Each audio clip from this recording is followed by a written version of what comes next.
भी होंगे, कहानियां भी होंगी और विरोधियों के बीच में जो खलबली मची है उसकी जानकारियां भी होंगी। सबसे पहले मनोज जी, क्योंकि गीत आपने नया लिखा है तो क्यों ना कार्यक्रम की शुरुआत गीत से ही की जाए आपके नए वाले।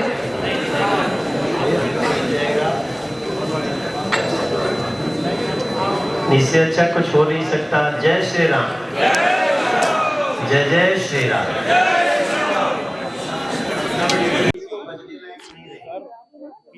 क्योंकि जब राम जी आ जाएंगे तो फिर सारे गाने, चाहे राम जी आएंगे, आ रहे हैं, तो उसके बाद क्या होगा।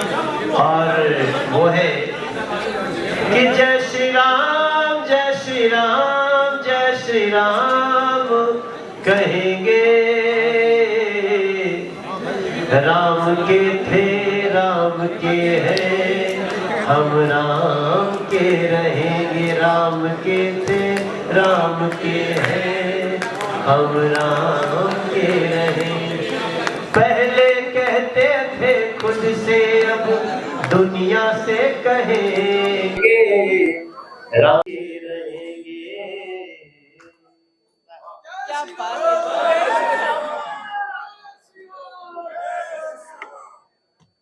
मालिनी जी, अयोध्या से आ रही हैं आप और इस समय जो अयोध्या में है वो तो उसका अनुभव कर पा रहे हैं, लेकिन पूरा देश जो है ना वो अयोध्या की तरफ सिर्फ देख नहीं होगा, विशेष तौर से सनातन धर्म के लिए। अभी आप अयोध्या से आए हैं, अयोध्या नगरी में क्या चल रहा है और वो जो 5 वर्ष के रामलला की मूर्ति स्थापित होने वाली है, आपको सोहर हमने सुने, लेकिन 5 वर्ष के रामलला के लिए क्या है?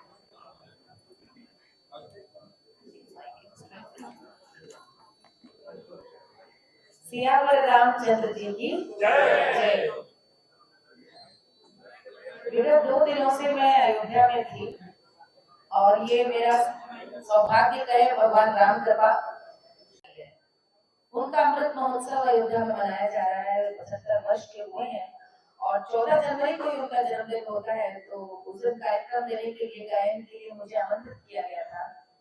और कल दूरदर्शन की ओर से एक सप्ताह की कार्यक्रम की श्रृंखला, और ये भी एक संयोग है, मैं बताती चलूं कि आज से 19 वर्ष पहले दूरदर्शन के एक कार्यक्रम में, दिल्ली दूरदर्शन में 2005 में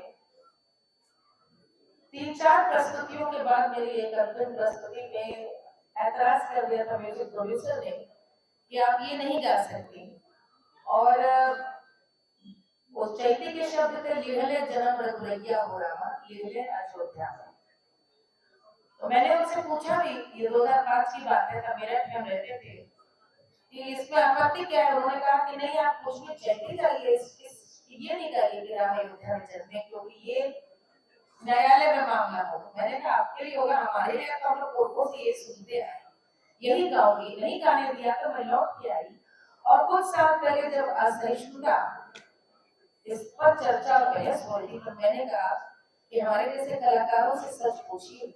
उस समय ट्विटर नहीं था, सोशल मीडिया नहीं था, अपनी बात कहते तो किससे कहते कि सरकारी माध्यम में गाने नहीं थे। लेकिन समय कितना बलवान कि 19 वर्ष बाद दूरदर्शन की अयोध्या में ही रामलला के जन्म के बाद विशेष प्रसारण हो रहा है, और उस प्रसारण के उद्घाटन में पहले दिन मुझे गाने का अवसर मिला, और मैंने उसी चैती से आरंभ किया, लिहले जन्म रघुरैया हो रामा, लिहले अयोध्या। गाइए ना। लिहले जन्म रघुरैया हो रामा, लिहले अयोध्या में, लिहले जन्म रघुरैया, लिहले जन्म रघुरैया हो रामा, लिहले अयोध्या में, लिहले जन्म रघुरैया। पिता दशरथ और माता कौशल्या, भरत लखन शत्रुभाई को रामा, भरत लखन शत्रुभाई को रामा, लिहले अयोध्या में, लिहले जन्म रघु, लिहले जन्म रघु, लिहले जन्म रघुदैया। तो पूर्वजों से जो सुनते आए उन गीतों में वाचिक परंपरा से जिस सत्य को हमारे पूर्वज जानते आए और कला के माध्यम से, संगीत के माध्यम से, ज्ञान परंपरा से हमें भी उस सत्य सिखाते आए। हमें को यदि उसको कहने से मना किया जाए, लेकिन बड़ा सुंदर सौभाग्य रहा कि अयोध्या में गाने का अवसर मिला। आपने पूछा कि अयोध्या में क्या माहौल है, तो मैं यही कहूँगी कि आजकल तो न्यूज चैनल संजय बने हुए हैं, तो सीधा अयोध्या से प्रसारण पल पल क्या हो रहा है। मुझे लगता है इतने न्यूज चैनल है और एक एक न्यूज चैनल 10-10 बार हम लोग को बुलाता है, तो इसका मतलब 24 घंटा वहां पर है। तो अयोध्या के बारे में बहुत सारी बातें, वहां पर भी कैसी आभा है, इस पर तो चर्चा हो रही है। लेकिन मैं चाहूंगी कि अगली और गोरखपुर से लखनऊ आने में हमारा पड़ाव सदैव हनुमानगढ़ ही पड़ता था। और पिताजी जब गाड़ी वहां पे रोकते थे तो यही जाकर कहते थे कि रामलला के लिए हमारा प्रतीक हनुमान जी है, कि हनुमान जी ही यहाँ वास करते हैं और वही चाहेंगे तो भगवान राम यहाँ वापस स्थापित होंगे। उस बाल किशोर अवस्था में राम जन्मभूमि विवाद क्या है, ये इसकी जानकारी हमें नहीं उस समय थी। ये बात बता रही हूँ 80 के दशक की। लेकिन हमारा जुड़ाव हुआ गोरक्षनाथ पीठ से और वहीं पर कथाएं हम सुनते थे कि किस प्रकार से पूज्य महंत दिग्विजय नाथ जी ने सबसे बड़ी भूमिका निभाई इस राम जन्मभूमि आंदोलन की पहली अदृश्य रूप से ईंट रखने की। और ये गाथाएं सुनते सुनते हम जब बड़े हुए तो वो दिन भी आया कि हम अपने पिता के साथ जब आदरणीय श्री लाल कृष्ण आडवाणी जी रथ यात्रा निकाल रहे थे और मेरे पिताजी निराला नगर में जो सरस्वती शिशु मंदिर उसके ठीक सामने हमारे माता पिता का घर है, तो पल पल की खबर पहुंच रही थी कि रथ यात्रा में भोजन जाना है। 90 की बात है, मेरे विवाह को 1.5-2 वर्ष हुए थे, 1 साल की मेरी बेटी थी। ये बातें कभी मैंने कही नहीं क्योंकि पति सरकारी सेवा में थे, तो बहुत सारी बातें थी कि हम मनसा वाचा करना कहाँ है। और मुझे याद है पूरी सब्जी मेरी माँ, मेरी हम लोग बहने, और वो रथ यात्रा इतनी तेज, हम जब तक पहुंचे वो आगे जाती जाए तो मेरा मसरत महल पार थे, हम लोग खड़े हुए थे और फल भोजन लोग पकड़ते जा रहे थे। मुझको अब लगता है शायद वो भोजन ग्रहण किया गया था कि नहीं, लेकिन वो भाव उस रथ यात्रा में चल रहे ऊपर सभी लोगों को ये पता था कि बड़े भाव से ये श्रद्धालु हमें पकड़ा रहे हैं और वो बड़े भाव से आडवाणी जी बस हम लोगों को देखकर अभिवादन स्वीकार कर ले, किस निमित्त जा रहे हैं, हम सब लोग की भावना थी। मेरे ख्याल से मेरी उम्र उस समय 23 वर्ष की थी। समय चक्र बदला, चूंकि पति प्रशासनिक सेवा में थे, वो भी उत्तर प्रदेश में।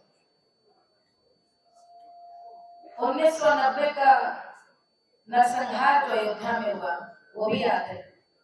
और उस समय ये 90 की बात है, मुझे याद है, तब उत्तराखंड और उत्तर प्रदेश एक था रानीखेत में हम लोग तैनात थे और किस प्रकार की प्रतिक्रिया थी वो भी याद है। और आप देखिए कि कालखंड कालचक्र के हमारे पतिदेव की जब दोबारा माननीय कल्याण सिंह जी मुख्यमंत्री बने उत्तर प्रदेश के, तो पहला आदेश उन्होंने अयोध्या यानी फैजाबाद के कलेक्टर का निकाला, हमारे पतिदेव की तैनाती हुई जब दोबारा कल्याण सिंह जी मुख्यमंत्री हुए। 97 की बात है। और जब फैजाबाद, तब फैजाबाद अब अयोध्या के कलेक्टर के पद पर आए, तो उस समय आदरणीय के नैयर जी की जो भूमिका रही है उसे गजेटियर में, उसमें वहां पर आज प्रफुल्ल जी को परंपरा नहीं है, आप लोग कभी पढ़िएगा। मुझे बहुत अफसोस होता है कि विकिपीडिया वगैरह में भी के नैयर जी के योगदान के बारे में उस प्रकार की चर्चा नहीं है। आज एक भारत श्रेष्ठ भारत की बात होती, केरल का वो व्यक्ति और कहानियों की बात कही, तो मैं आपको बता रही हूँ महंत दिग्विजय नाथ जी के नैयर साहब जो समय कलेक्टर थे और राजा साहब बलरामपुर, ये तीनों आपस में प्रगाढ़ मित्र थे, साथ टेनिस खेलते थे, साथ देश पर किस मार्ग पे चले गए। महंत दिग्विजय नाथ जी, के नैयर जो राजा साहब बलरामपुर, इन तीनों की चर्चा होती थी। और ये वह समय है जब देश आजाद हुआ और माननीय सरदार वल्लभ भाई पटेल जी ने सोमनाथ में, उस सोमनाथ में जिसका बार बार जिसको तोड़ करके हमारे मानस का अपमान किया, उसमें महादेव की प्राण प्रतिष्ठा करके हमारे आत्मसम्मान, हमारे गौरव को वापस जागृत करने का काम किया गया था। तो एक आशा जगी कि अयोध्या में भी ये संभव है, लेकिन नहीं, वो चर्चा ठंडे बस्ते में दिल्ली से डाल दी गई। 47-48 की बात करें, चिट्ठी लिखी है, कलेक्टर ने चिट्ठी लिखी कि भाई अयोध्या का ये मामला वैसा ही संवेदनशील है और हिंदू धर्म और आस्था के लिए इतना महत्वपूर्ण है। तत्कालीन प्रधानमंत्री नेहरू जी ने कोई ध्यान नहीं दिया। ध्यान न दिया तो एक अलग बात है, बल्कि पत्र ये लिखा गया कि आप एक भारतीय प्रशासनिक सेवा के अधिकारी हैं, आपको इन सब चीजों में नहीं पढ़ना चाहिए। और एक लंबी घटनाक्रम के अंतर्गत आप बस इतना जाने कि एक दिन अचानक, जिसे विवादित ढांचा कहते हैं, वहां पर रामलला प्रकट हो जाते हैं और भोर में 5 बजे जब तक सूर्य उदय हो तब तक घंटा घड़ियाल के साथ पूजा आरंभ हो जाती है। और यह सब एक सिटी मजिस्ट्रेट के वहां पर रहते हुए होता है। तत्कालीन जिलाधिकारी के नैयर साहब जो 49 से 50 तक जिलाधिकारी रहे, जब उनको बताया गया कारण बताओ नोटिस, तो उन्होंने कहा कि मैं इस्तीफा देता हूँ, त्याग पत्र देता हूँ, रामलला पे अपनी नौकरी और सेवा को न्यौछावर करता हूँ। उन्होंने त्याग पत्र दे दिया ICS उस जमाने का, और इलाहाबाद प्रयाग हाईकोर्ट में वकालत करने लगे। वकालत इसलिए क्योंकि वे निर्णय से जुड़ गए। कालखंड बदला और 67 में गोला बलरामपुर से ही बहराइच से चुनाव लड़ करके, जनसंघ के टिकट पर चुनाव लड़ करके संसद में पहुंचे। यानी कि जो ये कहते हैं तो लोग मानस सदा से हर उस व्यक्ति के साथ था जिसने हिंदू या भारतीय धर्म आस्था के साथ खड़े होने का साहस दिखलाया। अपरोक्ष रूप से जब उस पद पे पहुंचे और ये पूरी घटना देखी, और उस समय रामलला एक टाट के नीचे थे, रह रहे थे। हम लोग रोज दर्शन करने जाते थे और दर्शन करके यही सोचते थे कब वो दिन आएगा। और देखिए क्या कालखंड बदला, क्या समय अपनी, मैं कहूंगी कि राम की कृपा है कि 15-16 साल बाद, बल्कि 25 साल बाद हमारे पतिदेव गृह विभाग के संग संग धर्मार्थ विभाग का उनको दायित्व मिलता है और राम मंदिर के निर्माण में गिलहरी की भांति हाथ लगाने का सौभाग्य मिलता है, रामलला के ट्रस्टी होने का सौभाग्य मिलता है।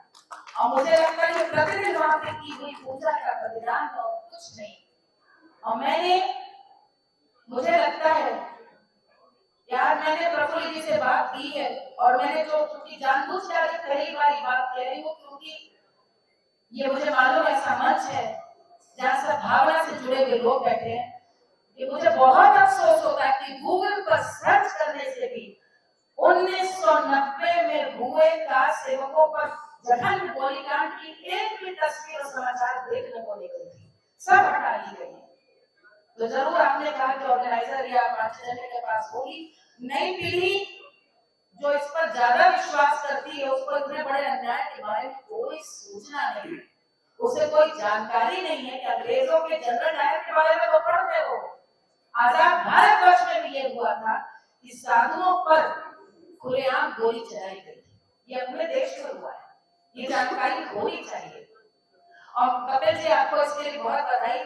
मुझे अफसोस हुआ कि पूरी फिल्म का हम लोग बहुत छोटा अंश देख पाए, नई पीढ़ी के पास ये कहानियां जानी चाहिए और उनको समझना चाहिए कि जितने भी लोग वहां पर अपने अनुभवों को साझा कर रहे हैं, उन सबने कितने कितने जीवन, कितने कितने संघर्ष किए हैं। बहुत बहुत आपको साधुवाद देती हूँ।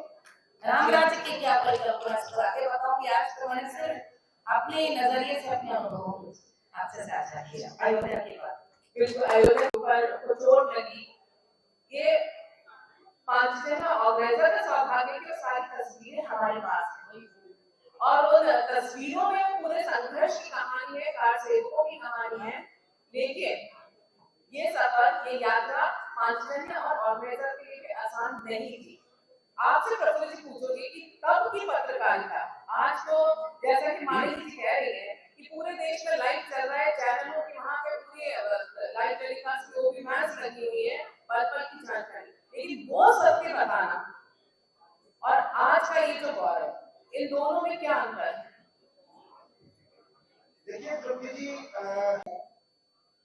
कि 6 दिसंबर को जब ढांचा गिरा और 7 दिसंबर को सुबह 6:40 पर रामलला जी वहां पे छोटे से उपस्थित था और 22 तारीख को जब वो अपने भव्य मंदिर में विराजमान हुए, इस बीच में मैं अयोध्या के आसपास रिपोर्टिंग करने गया हूँ, दर्शन के लिए नहीं गया। क्या बात, बहुत ये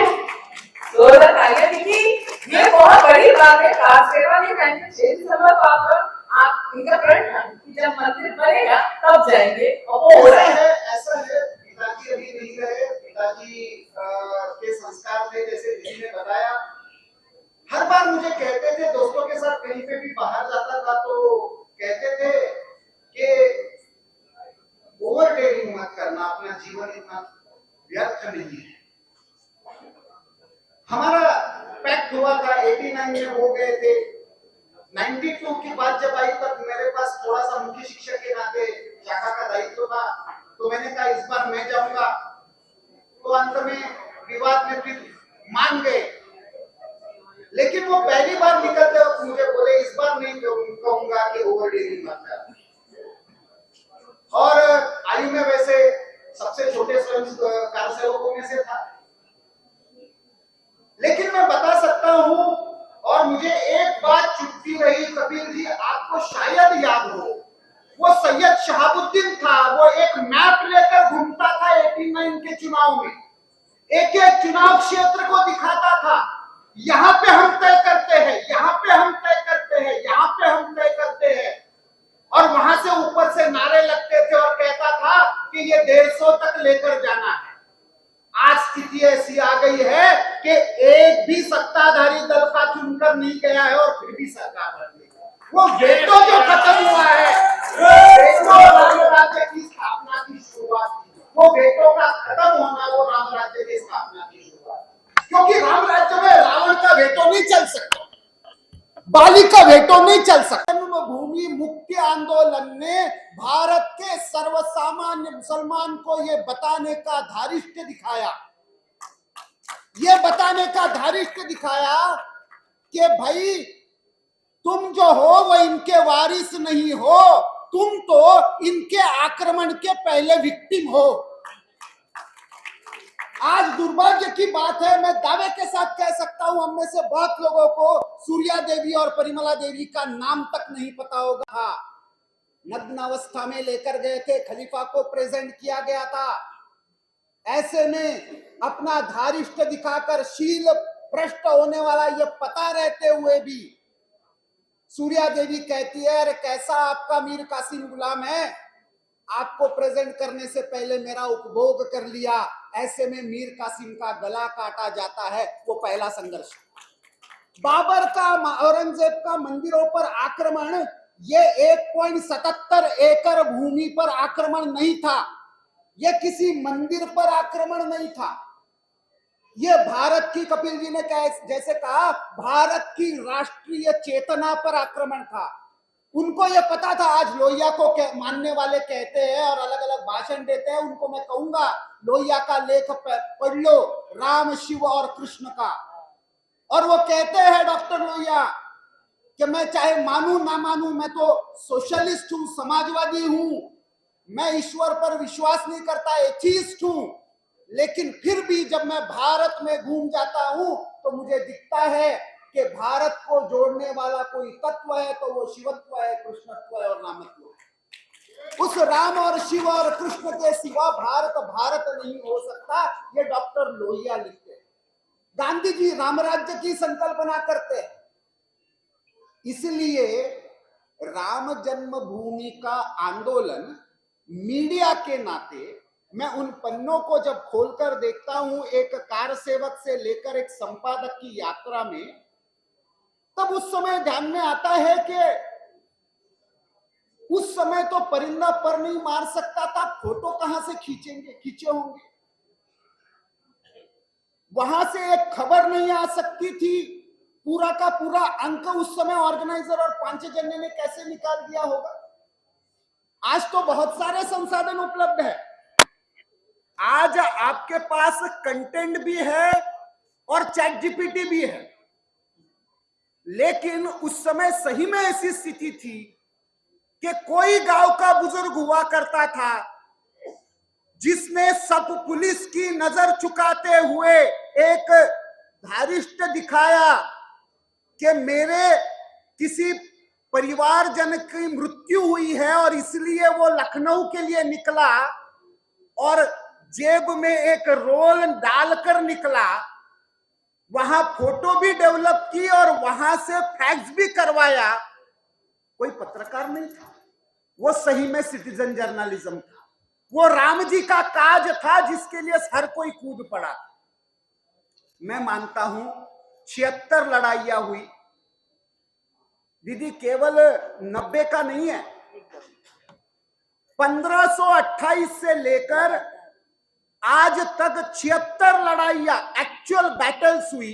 लगभग डॉक्यूमेंटेड हिस्ट्री के हिसाब से 2,75,000 लोगों का बलिदान हुआ।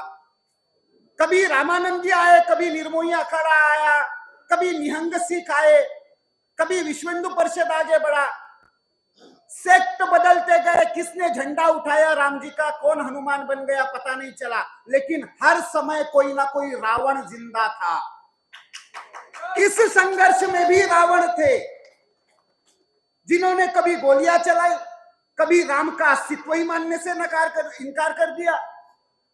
और केवल इतना ही नहीं, कोई ऐसे तथाकथित इतिहासकार भी थे जिन्होंने भारत के सर्वसामान्य मुस्लिम जनमानस को भी उकसाने का काम किया। मैं जवाहरलाल नेहरू विश्वविद्यालय का पढ़ा हुआ हूं और वहां के इतिहासकारों ने यह बीज बोने का काम किया। एक पाकिस्तान का पार्टीशन करके कम्युनिस्टों का मन नहीं भरा था। इरफान हबीब, रोमिला थापर जैसे इतिहासकारों ने सैयद शहाबुद्दीन से साथ खड़े होकर बाबरी मस्जिद एक्शन कमेटी की एक्चुअली नींव रखी और मंदिर वहां पे था ही नहीं, बाबर का आक्रमण हुआ ही नहीं, इस पर तथ्य गढ़ने का काम किया। एएसआई का 2003 का ऑर्गेनाइजर और पांचजन्य का एक्सकेवेशन का अंक देख लीजिए, आंखें खुली रह जाएगी। जो जमीन में एक्सकेवेशन हुआ है वहां मंदिर के जो अवशेष मिले, मैं स्वयं उस मंदिर के इसमें गया हूं। एक जब ढांचा था, एक प्लेक छोड़ दिया जाए, जो अरेबिक में लिखा हुआ था वो छोड़ दिया जाए तो पूरे दीवारे का कोई एक बिल्कुल एक ईंट का भी हिस्सा ऐसा नहीं था जहां पे कोई पवित्र हिंदू चिन्ह ना दिख रहा हो। कहीं पे गोपद्म है, कहीं पे शंख है, कहीं पे कमल है। कहां से आता है ये सब? और आपको वहां पे कौन सी इबादत आप करते हो इस्लाम के हिसाब से? लेकिन ये हिंदू समाज की विजुगिषु वृत्ति का विजय का प्रतीक है। ऐसी पत्रकारिता का जो एक परंपरा रही, उसमें आज जब न्यायालय का निर्णय आया तो सौभाग्य की बात है, चाहे सरसंघ चालक जी हो, चाहे विश्व हिंदू परिषद के सबसे वरिष्ठ नेताओं में से हो, उन्होंने ऑर्गेनाइजर पांचजन्य के साथ बात की और सबसे पहले हमको उसके बारे में जानकारियां मिली। अब जब 22 जनवरी को रामलला जी अपने स्थान विराजमान हो रहे हैं तो मुझे बुलाना, मैं मेरा व्यक्तिगत नहीं मानता हूं, उस ऑर्गेनाइजर और पांचजन्य ने जो गिलहरी का योगदान इस आंदोलन में दिया है, उस पत्रकारिता का ये सम्मान मैं मानता हूं। पत्रकारिता की आप बात कर रहे हैं, जिसको आज गोदी मीडिया बोल रहे थे, तो वो मीडिया तब कहाँ था जब आपको जो चीजें आंखों के सामने दिख रही थी वो उन्हें नहीं दिख रहा था। ऐसा है कि जब 1949 में के नायर जी का दीदी ने उल्लेख किया, उस के नायर जी को जब ये लिखा गया कि आपको वहां से रामलला की प्रतिमा हटानी है, नेहरू का लिखा हुआ पत्र है, पंडित नेहरू का, वो तब मीडिया किसकी गोदी में बैठा था ये पूछना चाहिए। जब ये संकल्प लिया था के मुंशी और सरदार पटेल ने, और नेहरू की कैबिनेट ने उसको अप्रूव किया था कि सोमनाथ के मंदिर का जीर्णोद्धार होना है, वो संकल्प कैबिनेट का था। पंडित नेहरू स्वयं अध्यक्षता कर रहे थे, लेकिन सरदार पटेल की मृत्यु होने के बाद, गांधी जी की हत्या होने के बाद 1951 में वही नेहरू के मुंशी को लिखते हैं कि you are promoting Hindu revivalism, इसको रोक दो। अभी जिस सोमनाथ मंदिर के निर्णय को पहले प्रधानमंत्री ने अपने कैबिनेट में पारित किया था, वहां से मुकर गए थे, तब वो मीडिया कौन सी गोदी में बैठा था ये पूछना चाहिए। वो मीडिया को पूछना चाहिए कि 1952 में राष्ट्रपति रहते हुए राजेंद्र प्रसाद पंडित नेहरू की सलाह ना मानते हुए वहां पर गए और उन्होंने कहा कि ये केवल सोमनाथ का जीर्णोद्धार नहीं हो रहा है, आने वाले भारत के एक संपन्नता की नींव रखी जा रही है। क्योंकि सोमनाथ का मंदिर ये हर बार टूटा और उससे भव्य बना, उससे ज्यादा दान धर्म वहां पे हुआ, वो भारत की संपन्नता का एक प्रतीक है। तब पूछना चाहिए कि कौन सी गोदी में वो मीडिया बैठा हुआ था। ऐसे कितने उदाहरण मैं गिना दूं, 1986 का ले लीजिए, 1989 का ले लीजिए, 1992 का ले लीजिए, किसकी गोदी में बैठकर आप बायस रिपोर्टिंग कर रहे थे? किस लिए सब शहाबुद्दीन को हीरो बनाया जा रहा था? कैसे शहाबुद्दीन के हाथ पर बाबर का नाम लेकर एक एक्शन कमेटी बनती है और वो सेक्युलर फ्रंट बन जाता है? और जब स्वामी चिन्मयानंद, महंत दिग्विजयनाथ, ये सारे लोग, महेंद्र अवैधनाथ, ये सारे झोली फैलाकर कहते हैं, विश्वनाथ प्रताप सिंह और बाद में चंद्रशेखर जी ने सही में प्रयास किए थे डायलॉग करने के, डॉक्यूमेंटेड एविडेंस है। चिन्मयानंद जी ने एक दिन शुक्रवार के दिन बाबरी मस्जिद एक्शन कमेटी और बीएचपी के बीच में डायलॉग हो रहा था। बाद में बीच में उन्होंने कहा, भाई हमारे नमाज का समय हो गया है, नमाज पढ़ के आते हैं। नमाज पढ़ के आने के बाद चिन्मयानंद जी ने झोली फैलाई।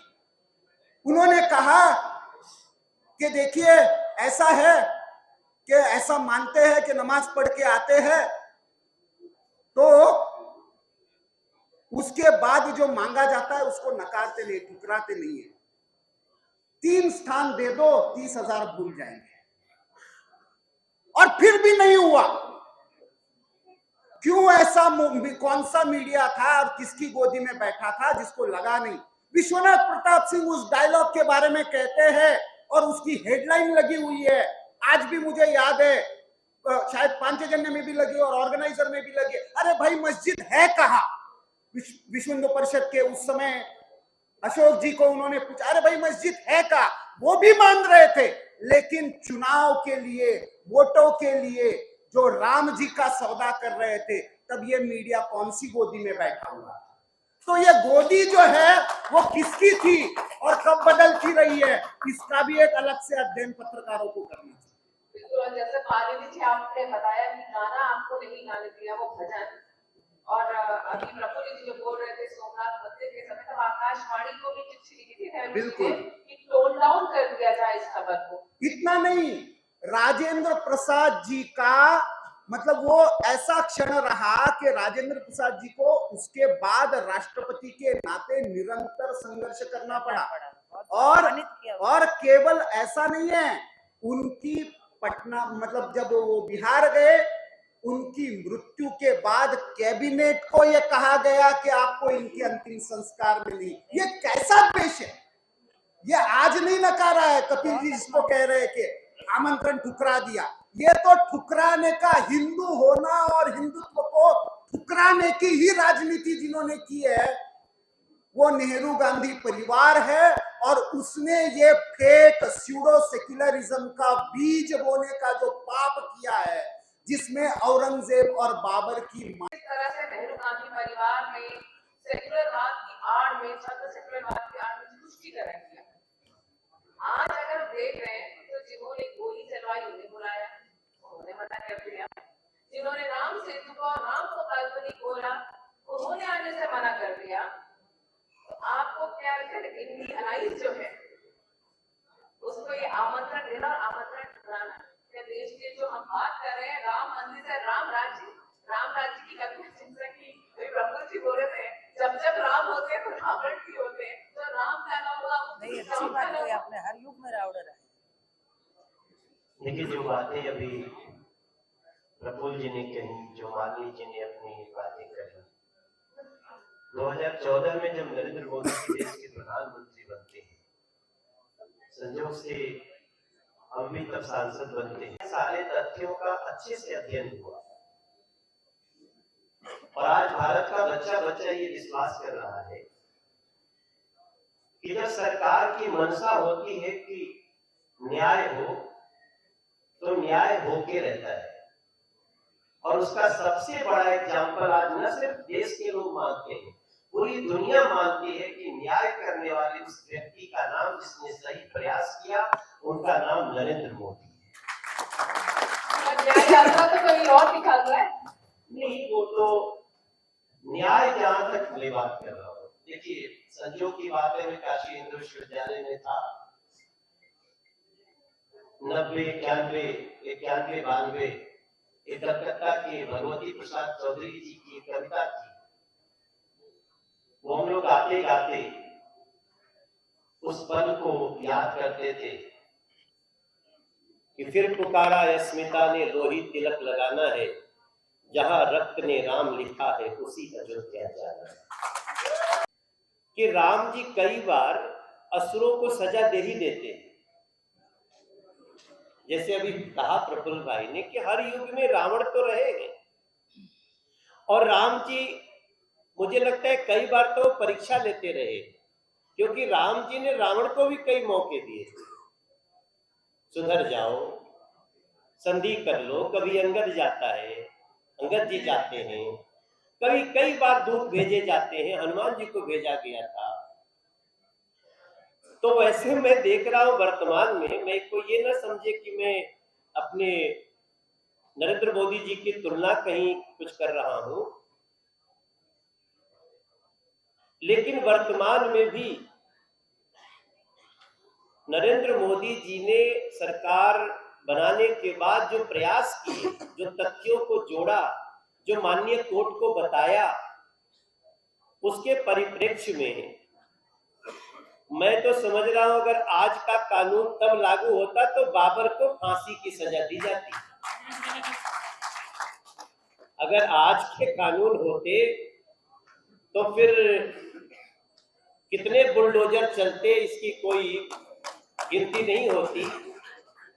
लेकिन आज हम इस बात को महसूस कर रहे हैं, ये जो राम मंदिर से राम राज्य तक, हमको तो ऐसा महसूस हो रहा है कि हमारे शास्त्रों में लिखा है कि कलयुग के बाद त्रेता युग शुरुआत होगा।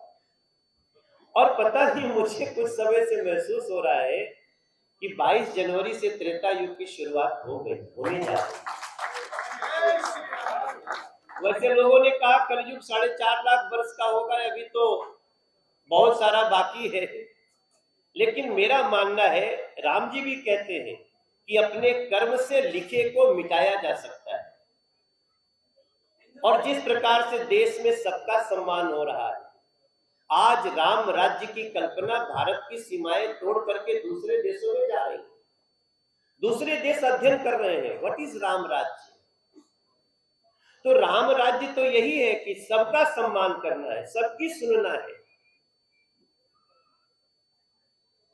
तो ऐसी स्थिति में निश्चित रूप से राम मंदिर से राम राज्य की जो शुरुआत हो रही है और आगे 2047 तक की कामना है विकसित भारत के लिए, कौन ऐसा नहीं है जो महसूस नहीं कर रहा है कि एक अजीब सा वातावरण है। दूसरे धर्मों के लोग भी, दूसरे देशों के लोग हमारे देश के प्रधानमंत्री को अपने देश का सर्वोच्च सम्मान दे रहे हैं। उनमें से 3 तो मुस्लिम कंट्री है। तो ये बहुत अच्छी बात एक प्रफुल्ल भाई साहब जी की मुझे लगी कि जो इतिहासकारों ने भी कई बार जो गलत ढंग से प्रोवोक करने की कोशिश की, गलत बातें परोसने की कोशिश की, आज उसकी समीक्षा हो रही है। और मेरा दिल कहता है, देखिए हम लोग तो पता नहीं कहां तक जाएंगे, लेकिन हमारे बाद की जो पीढ़ी है उसके मन में सिर्फ राम और राम मंदिर ही नहीं, राम की संस्कृति भी घर कर रही है। और राम जी की संस्कृति कहती है कि हमें तो पैदल पैदल चल के भी शबरी के घर जाना हो तो हम तैयार हैं। राम जी की संस्कृति कह रही है कि मां ने भले ही राज्य मांग लिया हमारे लिए, लेकिन मैं भरत के रूप में उस गद्दी पर नहीं बैठूंगा, राम का खड़ाऊ रख के चला लूंगा। वो राम संस्कृति। कितने सारे ऐसे उदाहरण हैं। तो आज जो इन्होंने कपिल भाई को बहुत बहुत धन्यवाद ये विषय रखने के लिए। और मेरा पूर्ण विश्वास है कि अभी जो राम राज्य की शुरुआत हो गई है, कल ही हमारे पास कई अल्पसंख्यक मोर्चे के लोग आए थे और वो कहते हैं, जैसे बीच में अभी मैं सुन अभी भी आजकल आप ओवैसी का बेचैनी देखिए। आप सबका छोड़ दीजिए, एक ओवैसी नेता है ना, उनकी बेचैनी देखिए। अरे जल्दी तुम लोग जाओ, मस्जिद में जाओ, भरो। अरे भाई, जिसको मस्जिद जाना था वो कल भी जाता था, आज भी जाता है, लेकिन अब ओवैसी आपके नफरती बातों पे कोई विश्वास नहीं करता है। और ये शुरुआत हो रही है राम संस्कृति की। ठीक है, समय के साथ मैं सहमत हूं प्रफुल्ल भाई की बात से कि पहले विक्टिम रहे होंगे वो, लेकिन हम सब विश्वास रखें। और मैंने आज सारी बातें मालिनी भाभी की भी और प्रफुल्ल जी की बातें तो आज मेरे लिए बहुत ही इंपॉर्टेंट थी। मैं बीच बीच में अपने मोबाइल में नोट कर रहा था, और जब हमारी इस पर कोई संसदीय मीटिंग होगी तो मैं आपको विश्वास दिलाता हूं कि इन सारी बातों को एग्जीक्यूट करने में हम उसको शामिल करेंगे। और आप सबको भी विश्वास दिलाते हैं कि आप जिस विश्वास से चल रहे हैं उसकी पूर्ति हो करके रहेगी, कोई भी शंका करने की आवश्यकता नहीं। आपने इतिहास की बात की थी, जिसके लिए प्रफुल्ल जी ने कहा कि किस तरह का इतिहास लिखा गया है, लेकिन इस बात की प्रसन्नता है कि जैसे हम ये देख रहे हैं राम मंदिर से राम राज्य का जो वेब सीरीज बनाई है, ये भी अपने आप में डॉक्यूमेंटेशन है। ये उन सब साक्षियों का जिन्होंने पूरा राम मंदिर आंदोलन देखा है, जिया है और उसके साक्षी रहे हैं, उनका ये डॉक्यूमेंटेशन युवा कर रहे हैं। अगर युवा पीढ़ी ऐसे जागरूक रहेगी तो ये निश्चित मानिए कि भविष्य में इतिहास के साथ छेड़छाड़ नहीं हो सकती। और बात लेखनी की हो रही है तो मालिनी जी, आपने गोरखपुर से अयोध्या को का कुछ रिश्ता जोड़ते हुए अभी पुस्तक लिख रही है। वो लिख रही हूँ। हाँ, उसके बारे में थोड़ा। और इस सत्र का जो अंत है ना, रामलला सोहर के बगैर तो हो ही नहीं सकता। देखिए, मुझे लगता है राम जन्मभूमि के आंदोलन के बारे में आलोक जी ने, प्रफुल्ल जी ने, हमने इतिहास पर और अब वर्तमान तक लेकर के आ गए मनोज जी। तो मुझे लगता है आगे अब देखना चाहिए, और आगे देखने के लिए सबसे बड़ी बात जो मैं अवश्य यहाँ पर कहना चाहूंगी कि हम सब जो परिपक्व हुए अपनी उम्र में, अपने जिस परिवेश में हमने होश संभाला, निस्संदेह उस समय हिंदू आस्था, हिंदू चेतना अपमान में जी रही थी। हम में हीन भावना थी और हमें हीन भावना जलाए रखने के सकल प्रयास हुए। इस बात का बहुत संतोष है कि नई पीढ़ी एक आत्म गौरव और एक आत्म सम्मान के भाव के संग ये सुंदर दृश्य देख रही है। इसका कितना दूरगामी प्रभाव होगा हम लोग कल्पना भी नहीं कर सकते। एक समय में जब हम हिंदू हैं कहने पर रेडिकल आपको ब्रांड किया जाता था, भगवा, saffron, communal, fire brand, BJP आई, ये संघी, ये सारे आपको बातें कही जाती थी यदि आप सत्य के साथ खड़े या हिंदू या अपने धर्म के साथ खड़े। हमें इस बात का बहुत बहुत गर्व और संतोष है कि हमारे बच्चे उस प्रताड़ना से अब मुक्त हो गए, क्योंकि राम जन्मभूमि का आंदोलन और 22 जनवरी को रामलला की वहां पर स्थापना, वो वास्तव में मस्तक से उस कलंक को जो हटा था 6 दिसंबर को, उसकी पूर्णाहुति हुई 22 जनवरी। और इस प्रकार से बिल्कुल सही मनोज जी ने कहा, कोई भी सरकार हो जब तक राजनीतिक इच्छा शक्ति नहीं होती, निर्णय पर नहीं पहुंचती, निस्संदेह ये मणिकांचन संयोग है प्रधानमंत्री नरेंद्र मोदी जी का होना और संचालक क्षत्रिय श्री मोहन भागवत जी का होना।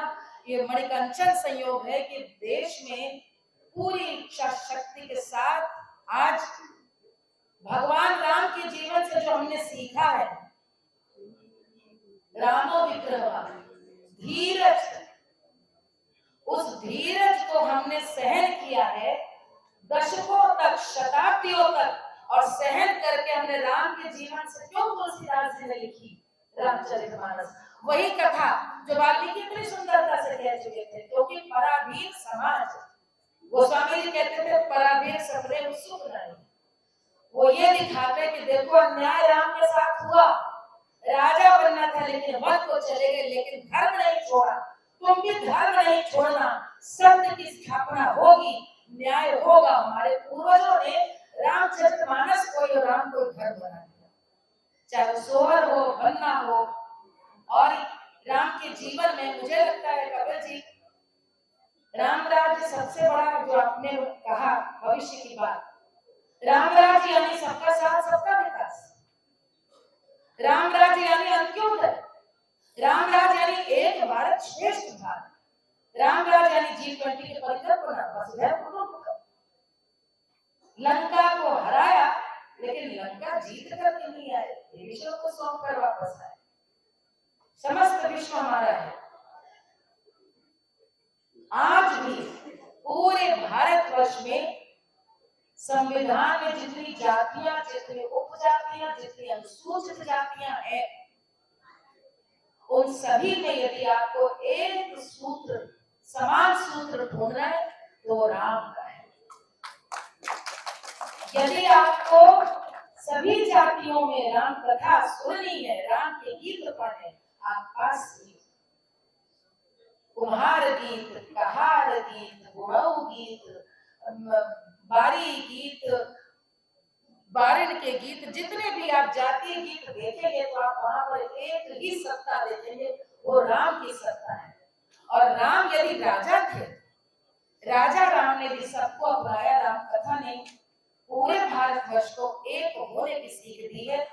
नया भारतवर्ष राम राज्य उसी रूप से जी सकता है जहां पर समाज के अंतिम व्यक्ति को इतनी शक्ति हो, इतनी सत्ता हो कि वह जो करे राजा वो करे।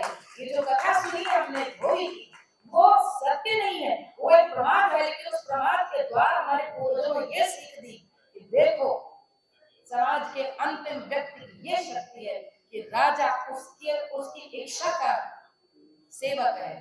यही राम राज्य है। और मुझे लगता है कि पूरे भारतवर्ष में ये शायद पहला मंच होगा जहां पर मैं पहली बार प्रधानमंत्री जी की राजनीति, एक राजनीतिक इच्छा शक्ति में सरकारी जो उनकी जो विचारधारा पे अमल की हुई उनकी कार्य योजना है, मैं उसके आधार पे कह रही हूँ यही भगवान ने राम ने चाहा था, यही राम राज्य है कि हम कोई भी विकास विकास नहीं है यदि सबका विकास नहीं है। यदि एक स्त्री की जिसने कभी जीवन में कल्पना नहीं की थी कि उसके पास 10 रुपये हो, यदि उसका बैंक में अकाउंट खुलता है तो स्त्री के सम्मान की रक्षा है। यदि एक स्त्री खुले में शौच नहीं जाती है और आपको अभी तक में बुरा लगा तो आप अपने गिरेबान में झांक के देखिए क्यों, ये स्त्री के स्वाभिमान की आत्मसम्मान की रक्षा है, स्त्री की सुरक्षा भी है। ये है सबका साथ सबका विकास, ये है राम राज्य। और मुझे लगता है नई पीढ़ी, बहुत अच्छी बात है, एक बात प्रफुल्ल जी मनोज जी की मैं सुन रही थी, जो राम की कथा से राम को कल्पना बताने वाले 90 के दशक में पैदा हुई बड़ी हुई एक ग्लोबलाइजेशन में बड़ी हुई पीढ़ी आज समझ रही है कि क्यों उनकी दादी सुबह उठ के मानस की कुछ पाठ पढ़ती थी, राम में क्या कथाओं में क्या शिक्षा है। आज की पीढ़ी तरक्की करे लेकिन उस तरक्की के संग संग यदि ये समझ पाए कि भारत के आदर्श पुरुष क्यों मर्यादा पुरुषोत्तम राम माने गए, जिनके पिता की 3 रानियां थी, वो अपनी पत्नी को एक पत्नी व्रत देते हैं कि आज से मैं तुम्हारे किसी को आग उठा के नहीं देखूंगा। रघुवंशी थे, राजा दिलीप राजा अब सब की किसी के 10 रानियां किसी के आग थे, राम कहते नहीं। और इस प्रकार समाज में मर्यादा की लकीर खींचने वाले और प्रथम पुरुष बनते हैं। और मर्यादा कहाँ नहीं, मित्र की, शत्रु की, ऐसी ऐसी मर्यादा सीखने को कितना कुछ। और राम राज्य वही राम राज्य है जहाँ राजा का अपना सुख सबसे पीछे होता है, प्रजा का सुख सर्वोपरि है। और ये तभी होगा जब हम सब राम को अपने हृदय में प्रतिष्ठित करेंगे। और मैं आप लोगों को आज की बात अलग उसमें थी, लेकिन कबीर जी ये तो लंबा चल रहा है, जैसे की बात है भाई 22 के बाद क्या, तो एक दिन एक संध्या रखिएगा जिसमें मैं आपको सारे वो गीत सुनाऊंगी जहाँ पे राम ब्याह नहीं कर सकते क्योंकि कहार नहीं आया कुछ लेकर, माही नहीं आया लेकर के, क्योंकि बनवाड़ी बीड़ा नहीं लेकर के आया, क्योंकि बजाजन ने जामा नहीं लेकर के आया। समावेशी समाज की परिधर बना राम का विवाह कौशल्या परेशान है कि समाज के सारे लोग आए तो अरे कौशल्या के भय नंद लाला बधावा लाई मालनिया, मालन लाई फूलवारे तमोलन बीरवारे, तमोलन बीरवारे, तमोलन यानी कि पानवाड़ी हमारे पूरब का शब्द जानते हैं। मालन लाई फूलवारे तमोलन बीरवारे, तमोलन बीरवारे, अरे अच्छा सलहर पटोर लैयाई पटहारनिया, कौशल्या के भय अरे रामा बधावा लाई मालनिया, मालन देव आशीष वारे तमोलन गावे बधाई, तमोलन गावे बधाई, अरे अंगना में नाचे झूमे रानी, अरे गावे पटहारनिया, कौशल्या के भय अरे रामा बधावा लाई मालनिया, कौशल्या के भय अरे रामा बधावा लाई मालनिया। यही राम राज्य है। कोई भी उत्सव नहीं कि अपने समाज के सभी अंग में शामिल हो, यही राम राज्य है। बहुत बहुत धन्यवाद मालिनी जी, प्रफुल्ल जी, मनोज जी, आप तीनों ने समय निकाला और इसके लिए कपिल जी आपका भी धन्यवाद, आपने सबको बुलाया। और ये एक बात जोड़ना चाहूंगा, लेकिन एक बात जोड़ना चाहूंगा, शायद इनके साथ आप अवनी जी को बिठाना चाहिए, क्योंकि प्रश्न पूछे गए थे कपिल जी, मंदिर बनने से रोजगार मिलेंगे, मंदिर बनने से अस्पताल का इलाज होगा क्या, मंदिर बनने से शिक्षा मिलेगी क्या? तो एक बार अवनीश अवस्थी को पूछ लीजिए, 900 करोड़ का काशी का इन्वेस्टमेंट हुआ तो 3 महीने में इन्वेस्टमेंट भी रिटर्न हुआ, बनारस में मंदिर भी बना, बनारस में अस्पताल भी बना, शिक्षा भी मिली, और आज अयोध्या में वेद विद्यापीठ भी बन रहा है, अस्पताल भी बन रहा है, शौचालय तो पूरे देश भर में खुल गए हैं। राम राज्य की इससे बड़ी नींव कोई नहीं हो सकती। अश्वमेध, राम जी जब वापस आए थे और राम अभिषेक होना था उनका, राज्याभिषेक, तो अश्वमेध के घोड़े छूट गए थे। G20 में अश्वमेध के घोड़े छूट गए।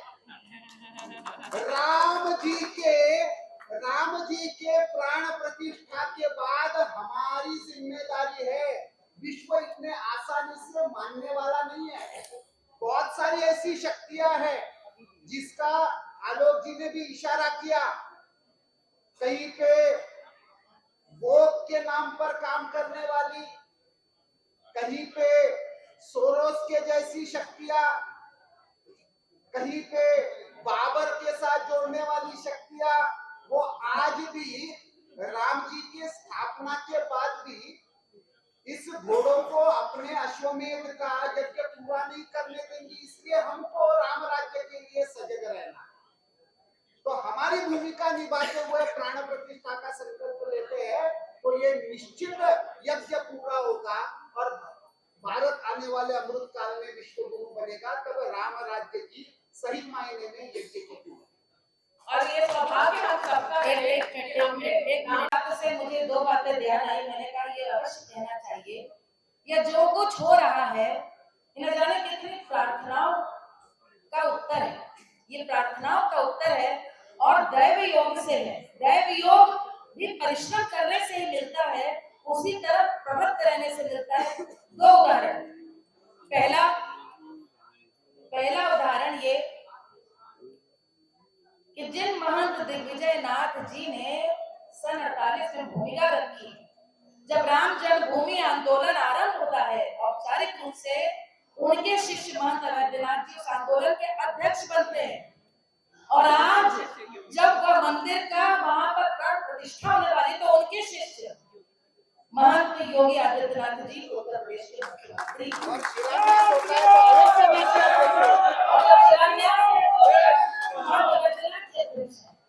दूसरा संयोग देखिए, जब राम जन्मभूमि की रथ यात्रा चल रही थी, उस रथ यात्रा की पूरी संकल्पना किसने की थी? यशस्वी प्रधानमंत्री श्री नरेंद्र मोदी जी। और आज कौन प्राण प्रतिष्ठा करने जा रहा है? प्रधानमंत्री जी। और यही बात कहकर समाप्त कर दिए। जो कहते हैं कि वे हनुमान जी का उल्लेख किया तो कुछ नहीं होगा। तो बात यह है कि एक बार जब भगवान राम जी आए थे तो एक द्वीप को आग लगा करके आए थे। अभी फिर राम आने दूसरे द्वीप पे आग लग गई।